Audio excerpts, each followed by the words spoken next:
beaucoup apprécié la prédication d'hier soir. C'était une bonne préparation pour, pour aujourd'hui. Hein. Elle nous a remis à nos places, nos responsabilités, devant nos responsabilités. Alors, on va commencer par la prière. Paul, tu veux prier? Seigneur, je te loue, je te rends grâce. Encore merci pour ce privilège d'être ce matin dans ta maison avec mes frères et sœurs, Seigneur, pour partager un moment de ta parole qui est la vérité. Dispose notre cœur à être attentif à ta parole ce matin, Seigneur. Bénis le pasteur aussi qui va annoncer ta parole, Seigneur. Bénis mes frères et mes sœurs aussi qui sont là et ceux qui sont dans le camp, Seigneur. Bénis chacun de nous qui sommes ici, Seigneur, pour passer un moment pour te louer, pour te rendre toute la gloire qui est due, Seigneur. Sans toi, nous sommes rien sur cette terre. Avant toute chose, c'est à toi que nous devons tout. On te redonne ce que toi tu nous donnes chaque jour, Seigneur. Merci pour ton amour infini pour chacun de nous. Bénis-nous à chacun de nous. À toi revient toute la gloire. Au nom de Jésus. Amen. Amen. Amen. Donc, si je reprends Genèse chapitre 3, hein, donc après la chute, et je lis ce que le Seigneur dit maintenant, la famille, c'est autre chose. Hein. Il y a eu désobéissance, donc les règles ne sont pas les mêmes, c'est-à-dire que leur vie ne va pas être la même. Et donc dans le chapitre 3, il commence par la femme, au verset 16, il dit à la femme, « J'augmenterai les souffrances de tes grossesses, tu enfanteras avec douleur, et tes désirs se porteront vers ton mari, mais il dominera sur toi. » Déjà, premier détail, il dominera sur toi, donc ça veut dire qu'il ne dominait pas avant. Donc c'est moins que ce que Dieu a prévu, hein, que ce soit comme cela. Donc si hier on a parlé de restauration de ce que c'était avant, ça veut dire que la caractéristique dans un couple chrétien, c'est pas que l'homme domine sur sa femme. Ça, c'est la chute hein, qui se manifeste. En fait, je dois construire et que ma famille s'épanouisse pour que je retrouve ce pied d'égalité qui était avant la chute.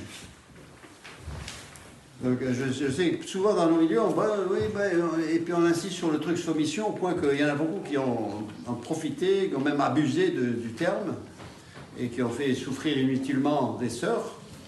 Mais sachant que ce que je dois faire, le fardeau du mari, c'est de la relever pour lui donner cette position que la femme avait avant la chute. Hein. Donc, on sait d'où on part, mais je dois me faire une bonne idée de où je veux tendre. Hein. Et parfois, ceux qui sont les plus conservateurs, les plus stricts, c'est ceux qui sont en train de dominer. Hein, et ils se trompent, hein, tout en croyant bien faire. C'est pas à elle de s'élever, c'est à lui de l'élever. Hein. Donc c'est un peu dans ce sens qu'on va aller. Donc je commence là, donc le grand 2, la famille telle que la Bible l'enseigne. Premièrement, le petit A, c'est les relations mari-épouse. Et c'est là où il faut commencer. Hein. C'est pour ça que je commence par là. C'est là où on met de l'ordre dans la famille. Avant les enfants, il y a cette partie-là. Je vais faire référence souvent au triangle qui est tout à la fin, parce que c'est là où je veux venir. Mais vous voyez que j'ai mis mari, épouse, pied d'égalité. Distincts, égaux. L'échange, l'autorité qu'ils ont sur les enfants est la même, et ils travaillent ensemble. Et les enfants sont soumis aux parents. C'est vers cela qu'on veut tendre. Hein. Maintenant, il y a toute... c'est pas les règles du mariage, c'est l'esprit du mariage qu'on veut reconstituer. Hein. Et retrouver...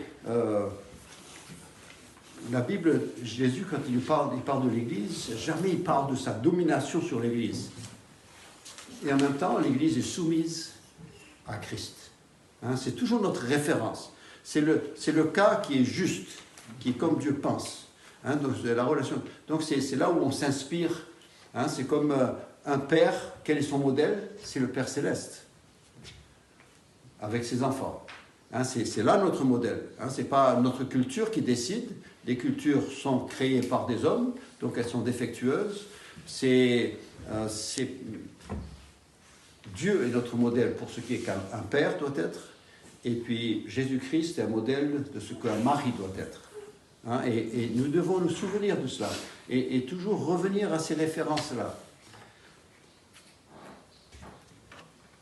Donc, je commence déjà, hein, et c'est là que je parle, hein, du petit I, là. Il dit, dans Éphésiens chapitre 5, verset 25, il nous parle du mari qui doit aimer son épouse. C'est facile de le dire, mais là, encore une fois, il nous donne une référence. Il dit aimer, et je vais vous dire ce que je veux dire par aimer. Hein? Le jour du mariage, peut-être l'amour vient, mais c'est peut-être plus vous savez, quand je regarde à moi-même, je compare l'amour que j'ai pour mon épouse aujourd'hui comparé à celle du jour du mariage. Ça, c'était de la bêtise. Je ne savais même pas de quoi je disais que je l'aimais et je ne savais même pas ce que ça voulait dire.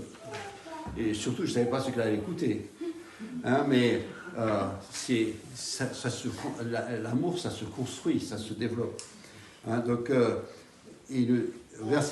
Éphésiens 5, verset 25, il nous dit, Marie, aimez vos femmes comme, il dit, voilà, je vous dis, à quel degré et de quelle manière. Hein? Marie, aimez vos femmes comme Christ a aimé l'Église et s'est livré lui-même pour elle. C'est-à-dire, qui est-ce qui donne? C'est pas elle, c'est lui qui donne. C'est lui qui donne pour elle. Finalement, et en fait, quand tout va bien dans le couple, il donne, ça donne envie à la femme de donner. Et vous pouvez compter sur elle, elle donne.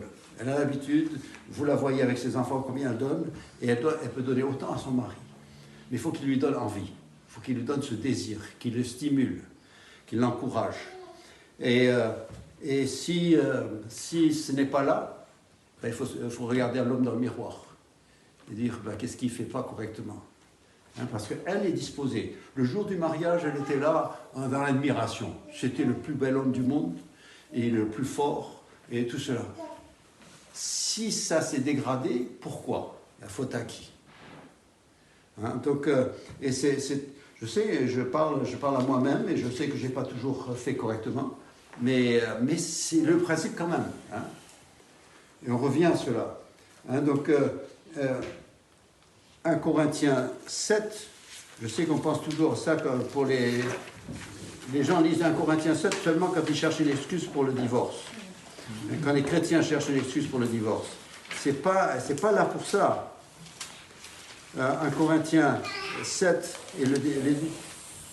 apparemment, hein, il dit, pour ce qui concerne les choses que vous avez écrites. Donc, apparemment, ils ont écrit une lettre et ils ont posé des questions. Ils disent, qu'est-ce qu'on fait par rapport à ça, par rapport à ça certainement, les Juifs, ils avaient leur culture, ils disaient donc c'est comme ça. Et puis les païens disaient non, notre culture c'est comme ça. Alors c'est comment? Paul, dis-nous comment c'est. Et alors, il répond.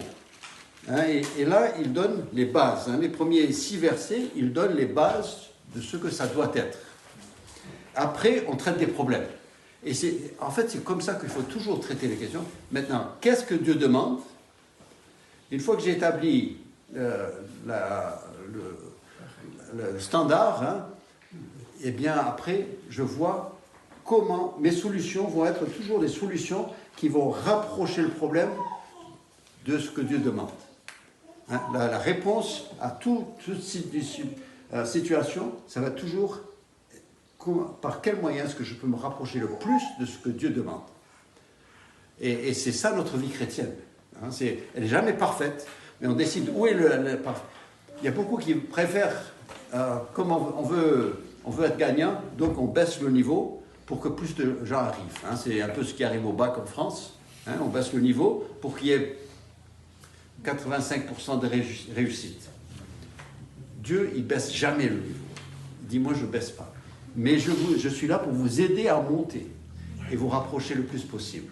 Hein, je suis en train de lire dans l'Ancien Testament David. Et il dit, c'est un âme devant mon cœur. Oui, je sais qu'il y a eu des chutes, mais sinon, c'est quelqu'un qui a toujours tendu vers ce que je désirais.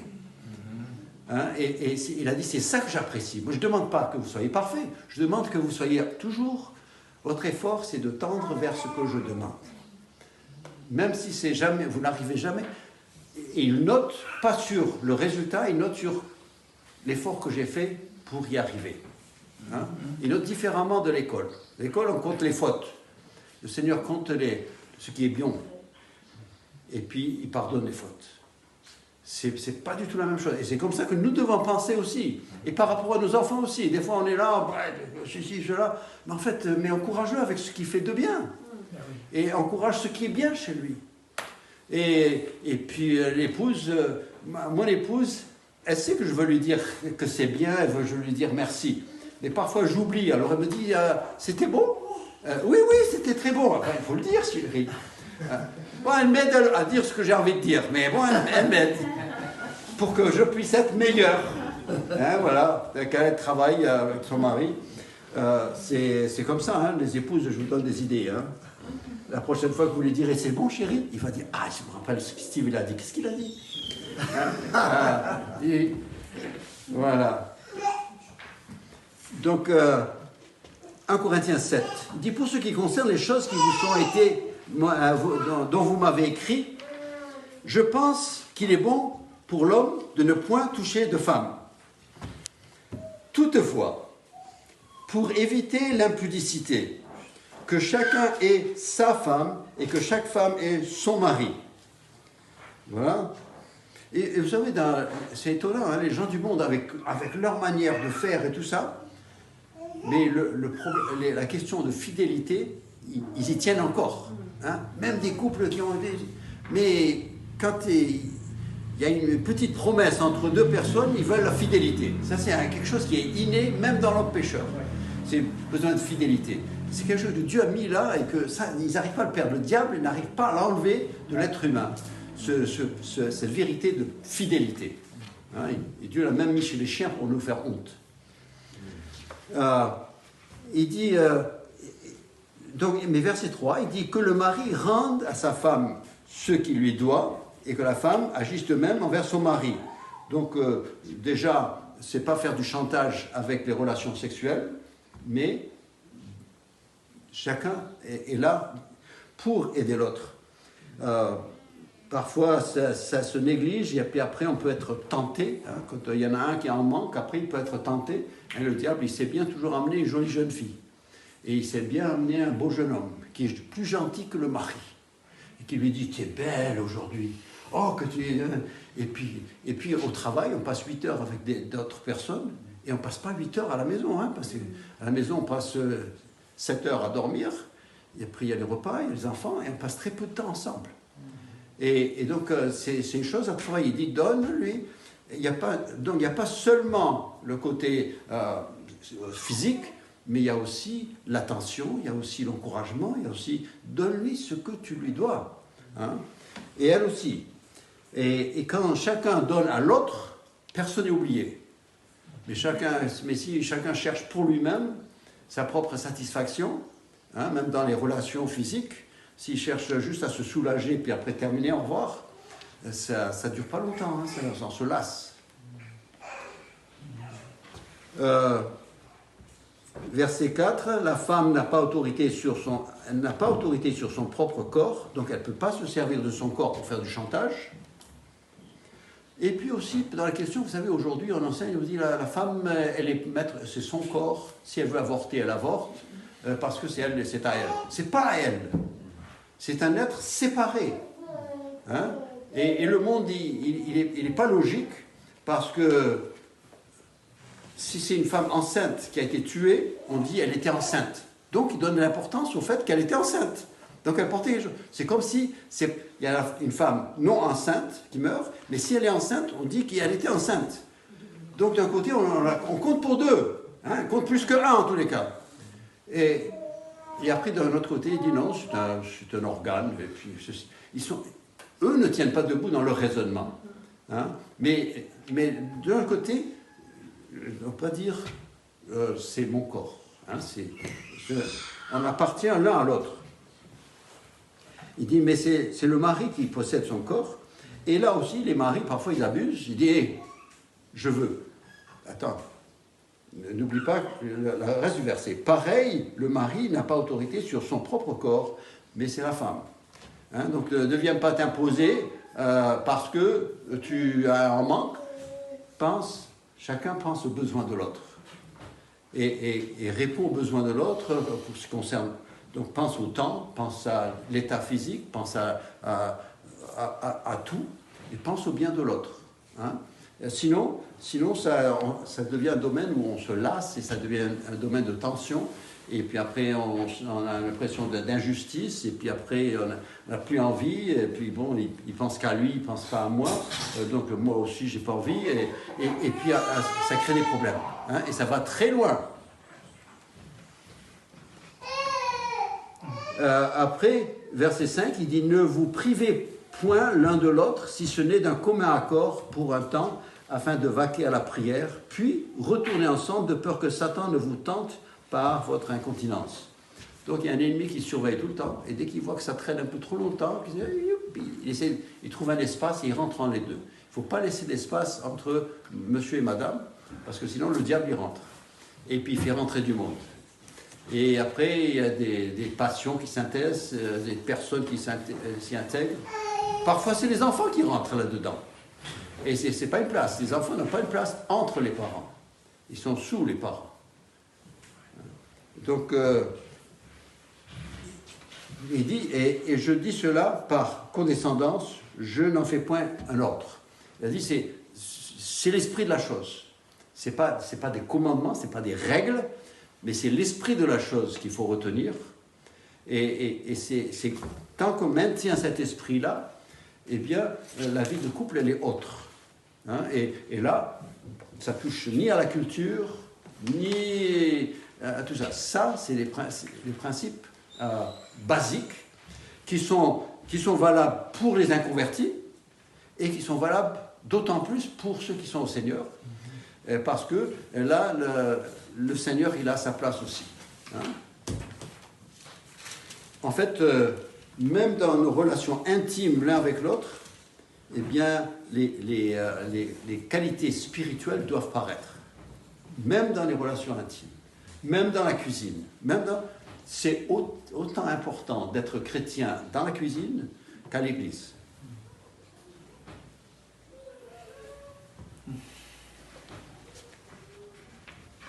Je continue. Donc, la page suivante. Donc, il y a un principe dans la manière dont Dieu voit les choses. Il dit les deux, quittera son père et sa mère, s'attachera à sa femme, ils deviendront une même chair. Donc, il y a l'unité. Hein, chez Dieu, tout ce qu'il ajoute devient un. Hein. Père, Fils, Saint-Esprit, ça devient un. Mari, femme, ça devient un. Christ et l'Église devient un. Partout, c'est un. Hein, il parle de l'unité de l'Église. Dieu parle d'unité, toujours unité. Pas la réunion, mais l'unité. Réunir, ça, c'est les hommes qui font ça. Ils arrivent à réunir. Ils réunissent du monde. Mais que Dieu unit. Unit, ça veut dire que c'est une même pensée et une même direction. Alors quand Dieu dit « je lui ferai une aide semblable hein, », dans Genèse, et ça c'est la règle qui est établie avant la chute, donc je lui ferai une aide semblable à lui, il quand même... donc il y a eu la côte qui permet qu'ils soient d'une même nature, hein, et donc qu'ils soient tous les deux des humains, mais sinon, ils sont là pour se compléter. Hein, l'homme, si l'homme il n'est pas bon pour l'homme d'être seul, c'est parce qu'il manque quelque chose. Et l'homme a très vite vu qu'elle correspondait parce qu'il a donné des noms aux animaux en fonction des traits de caractère des animaux, il a donné des noms. Mais quand il a vu la femme, il a dit « moi je suis Ish, elle c'est Isha ». C'est le même, on est pareil. Il n'a pas essayé de lui chercher un autre nom d'une autre nature. Il a dit on appartient l'un à l'autre. Hein, l'un c'est mâle et femelle, mais il y a plus que cela. Hein, il y a tout, et il y a une complémentarité essentielle. Vous dites, j'ai dit du point de vue animal, hein, il y a une partie animale chez l'être humain, et du point de vue animal, on peut se joindre à n'importe qui, un homme, une femme, et puis produire des enfants. Ça, c'est le côté animal et tout ça. Mais nous sommes des humains, nous sommes au-dessus de cela. Et je dis à ceux qui n'ont pas encore trouvé leur partenaire, ou qui cherchent un partenaire, eh bien, trouvez celle qui complémente. Hein, ce n'est pas juste quelqu'un de joli, parce que le joli, il disparaît après avec le temps. Hein, le beau mari, avec la poitrine était gonflée au début, après c'est gonflé un peu plus bas. Hein, donc, c'est la couleur des cheveux, il ne faut pas la marier pour les couleurs des cheveux, parce que ça change, hein, ça change même pas forcément avec l'âge. Hein, parfois, ils ressortent de chez le coiffeur, c'est salon de coiffure et c'est autre chose. Hein, et je dis, alors, il faut chercher plus ou moins quelque chose. Il y a la personnalité, il y a trouver quelque chose de complémentaire, ce qui me manque, ce que j'ai pas, ce qui va me faire, ce que moi je pourrais lui faire réussir. Hein. Dans un sens, il faut avoir cette idée que si on se marie, chacun de nous pourra être meilleur. Hein. Et donc je dis ça pour ceux qui ont encore cette possibilité de choisir. Sinon, vous dites, mais moi, bon, on est déjà mariés, c'est comme ça, on s'est mariés, voilà, il n'y avait pas les conseils qu'il fallait, on a fait...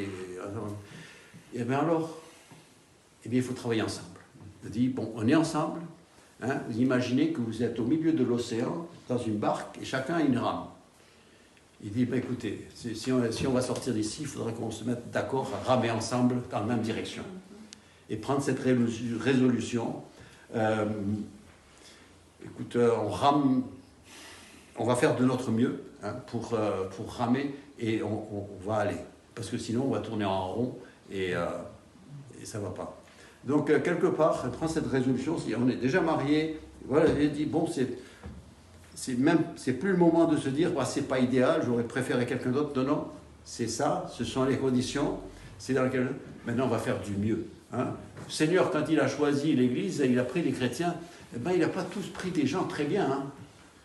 Moi, j'aurais jamais mis le tas de gens qu'il y a dans les églises, j'aurais jamais dit à Christ, écoute, ça te convient tout à fait. Mais il a dit, mais je vais la transformer pour qu'elle me convienne.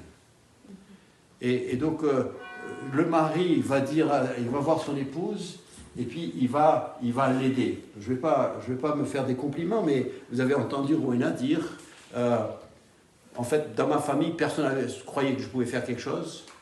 Et Steve m'a donné cette assurance que je pouvais faire quelque chose. Finalement, elle a été élevée. Bon, je crois que j'ai trop élevé. Mais bon, ça c'est notre problème. Mais et elle, eh bien, elle me donne de la confiance aussi, elle est là, et je sais qu'on se complémente. Hein, et il faut le faire. Et c'est ça le plaisir de la chose, c'est la joie de la chose.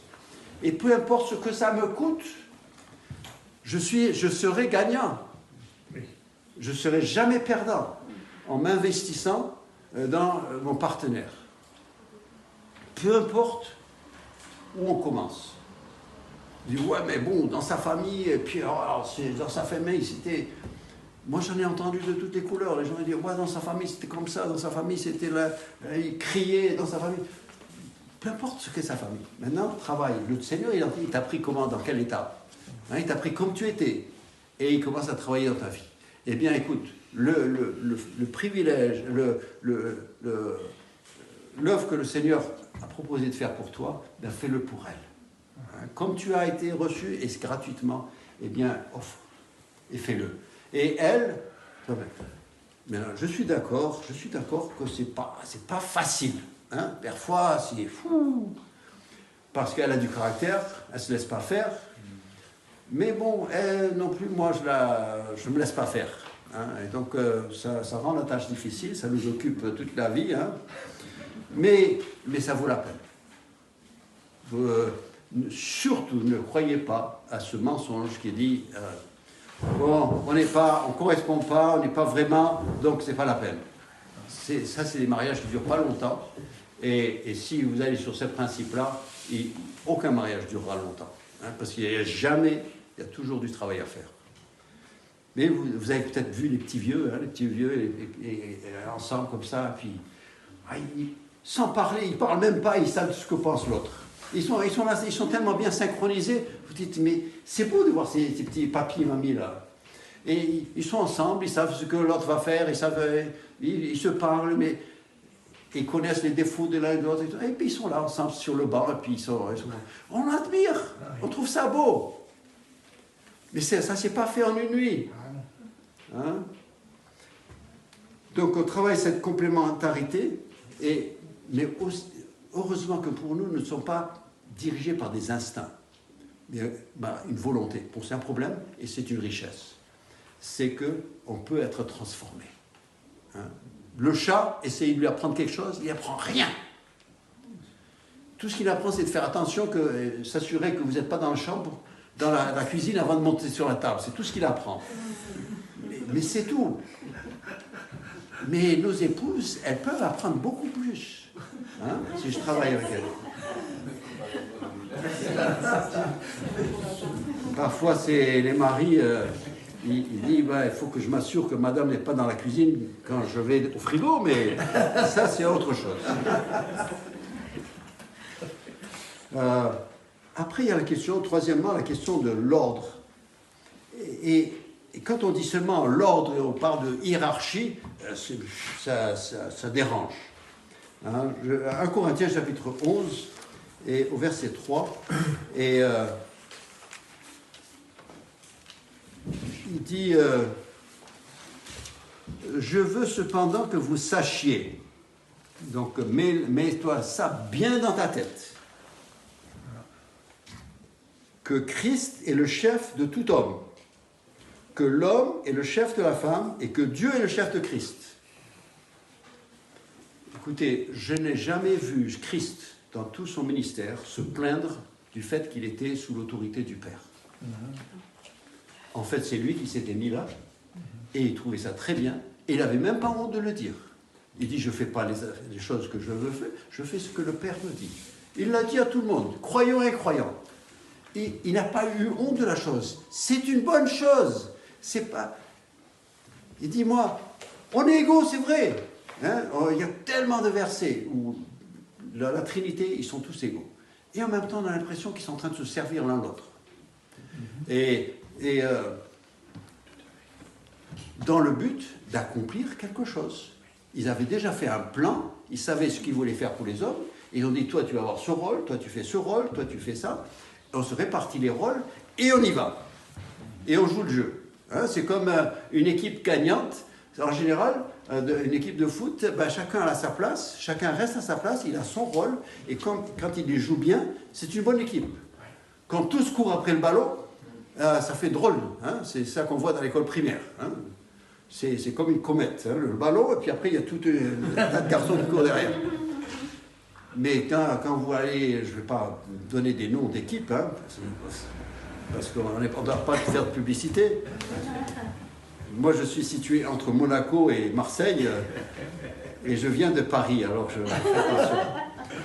Mais une équipe qui est belle à voir, c'est où tous jouent leur rôle. Personne ne cherche son intérêt, et tous se partagent, ils ont leur rôle, ils connaissent leur position, et ils reviennent à leur position constamment. Eh bien, dans le couple, eh bien, les enfants aussi, ils ont leur place, mais déjà dans le couple, il faut se répartir. On en a parlé un petit peu hier. Qui est-ce qui fait quoi? Eh bien, voyez entre vous qui fait quoi. C'est en fonction des capacités. Hein, il ne faut surtout pas dire toutes les femmes sont comme ça. Très tôt dans le mariage, ma femme a dit, tu ne dis jamais les femmes c'est. Il dit, je suis moi. J'ai dit à ton papa. Ma femme, ça c'est un truc qu'elle n'a jamais cédé dessus. Je ne suis pas les femmes, je ne suis pas comme toutes les femmes, je suis Rowena. Et tu me respectes en tant que Rowena et ce que je peux faire. Et après donc, on traite avec ça. Hein.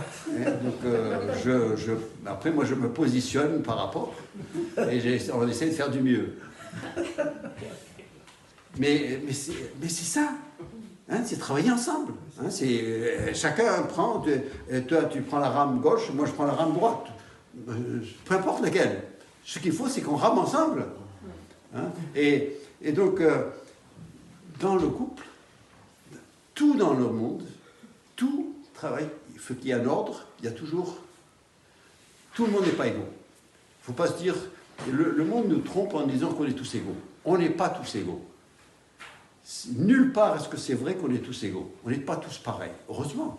Hein, on n'est pas des sortis d'une usine et on est des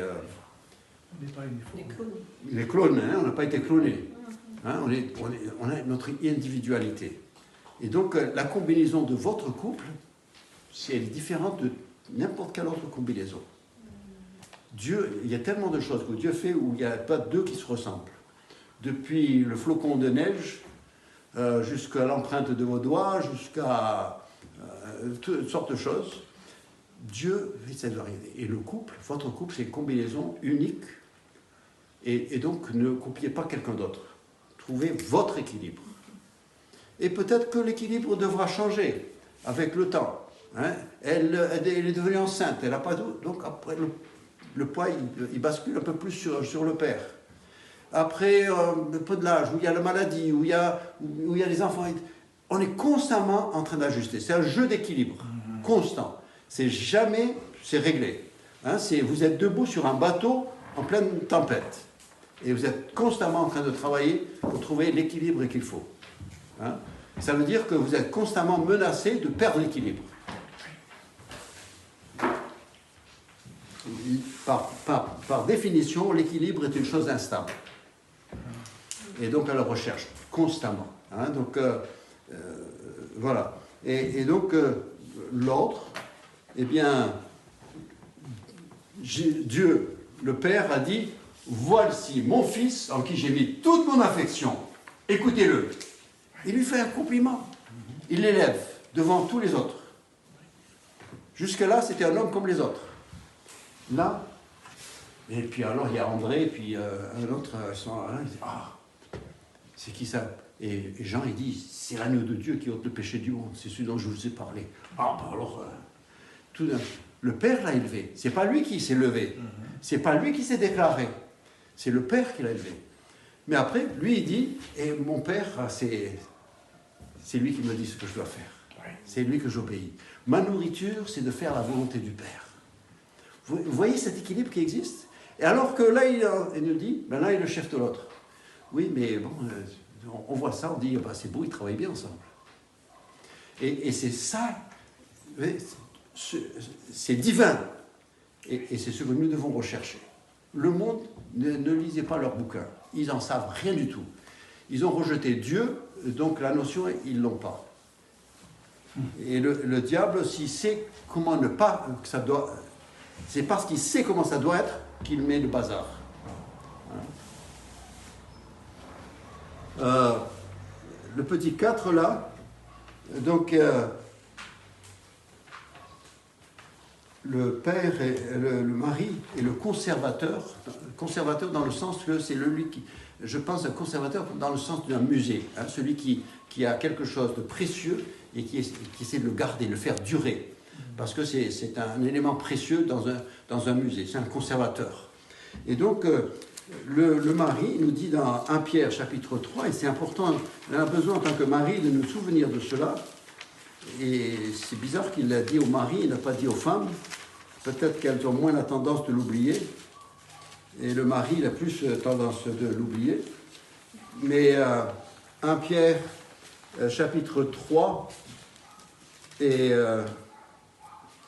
le verset 7, il dit, Marie, montrez à votre tour de la sagesse dans vos rapports. Il ne dit pas de l'autorité, de la sagesse dans vos rapports avec vos femmes, avec un sexe plus faible, c'est-à-dire considère-la comme fragile et précieux. Hein, donc tu la prends avec délicatesse. Honorez-les comme devant aussi hériter avec vous de la grâce de la vie. C'est-à-dire, en fait, elles ont droit à tout ce dont tu as droit. Et vous allez partager, vous allez... les bénédictions sont pour les deux. Hein, quand le Seigneur bénit l'un, il bénit l'autre. Tu partages tout. Il y a pas, le Seigneur, il ne te bénit pas toi, et puis elle prend les miettes qui tombent. Non, on est un devant le Seigneur. Et il nous traite comme un, et dit, tu vas hériter avec elle tout ce qu'elle a. Dans le service, dans les récompenses, comme dans l'épreuve. Et il dit voilà pourquoi. Qu'il en soit ainsi, afin que rien ne vienne faire obstacle à vos prières. Il dit parce que si les choses ne sont pas dans l'autre, eh bien ta vie de prière ne peut pas être ce qu'elle doit être. Tu peux jeûner, tu peux faire tout ce que tu veux, mais si tu as oublié ta femme, le ciel est fermé. Tout simplement. Mais Dieu, d'abord, vous savez, quand les gens ils disent « Oui, moi j'aime Dieu », il dit « Oui, mais aime ton prochain que tu vois, après je saurai que tu aimes Dieu. » Ton prochain que tu vois, c'est ton épouse. Ton premier prochain, c'est ton épouse. Et ne me parle pas d'aimer Dieu et de sous-avoir Dieu si tu n'as pas cette relation avec ton épouse. Je dis, j'écoute pas. Va, il dit, s'il y a quelque chose, tu te présentes à l'hôtel et puis il y a quelque chose qui ne va pas avec quelqu'un, par exemple madame, eh bien va la voir. Arrange la chose, après viens me voir. On pense à tout le monde sauf notre épouse. Ou sauf notre mari. Je pense que le principe, ce serait le même pour l'épouse. Hein. Le principe est le même. Il en parle au mari parce qu'elle répond. Hein. Si elle est bien traitée, en général, elle répond. Hein. Si vraiment elle ne répond pas, c'est que tu as vraiment abusé. Hein. Elle a du mal à pardonner. Et tu n'as qu'à en vouloir à toi-même. Donc assume.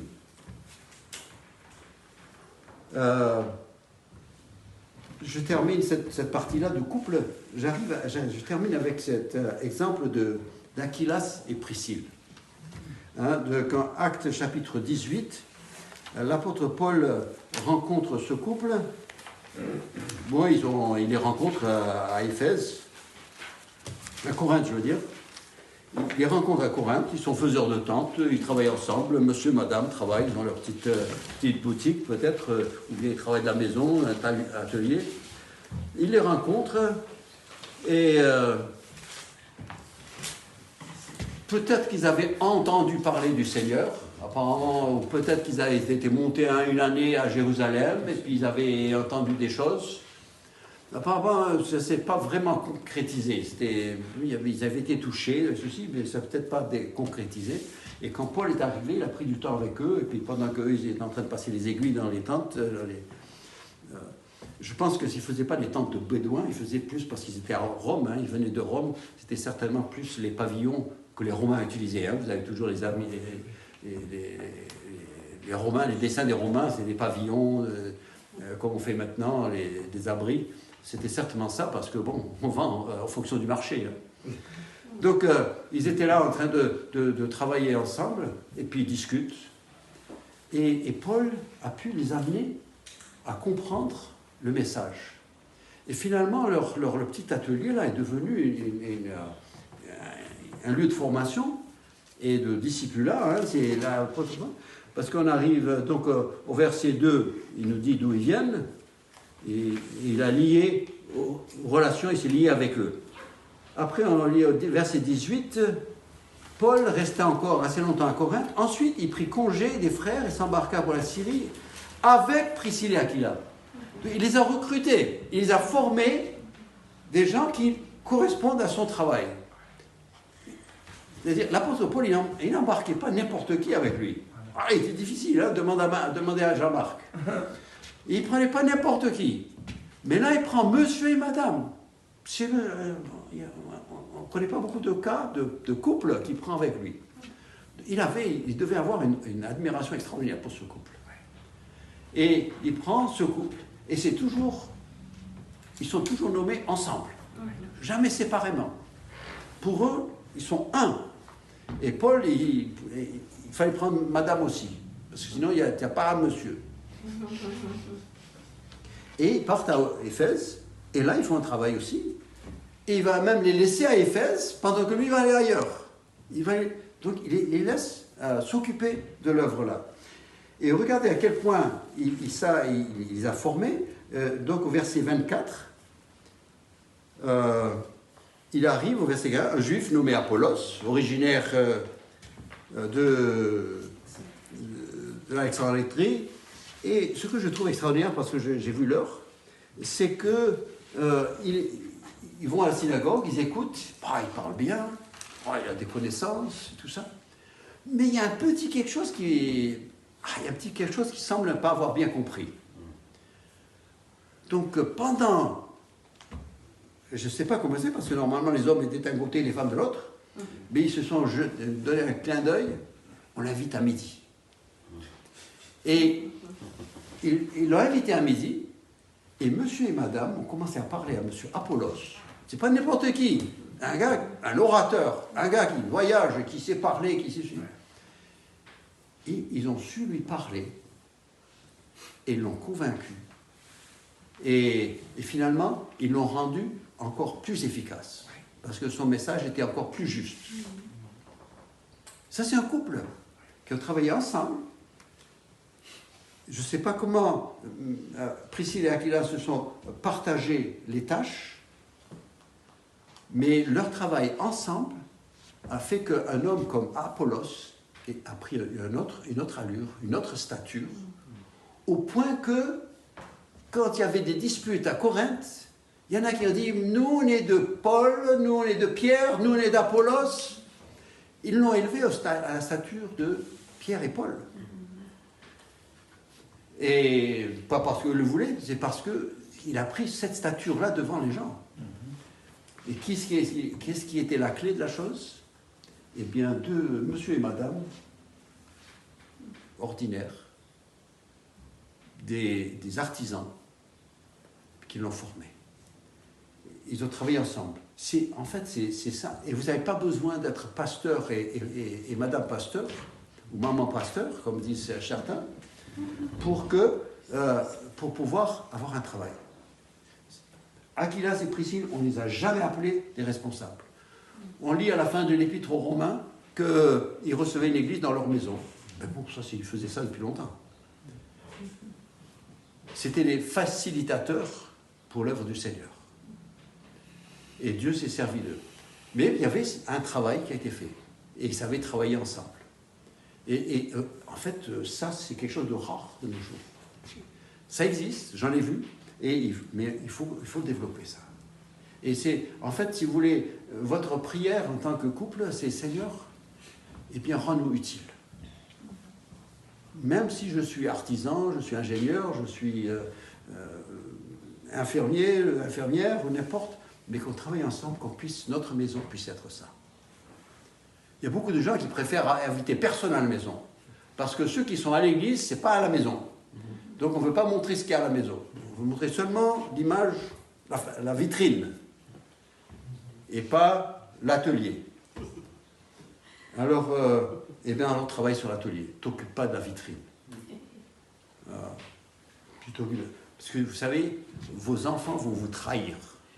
Dès qu'ils deviennent adolescents, ils vont trahir ce qui se fait dans l'atelier. Donc, pas la peine de perdre le temps à nettoyer la vitrine.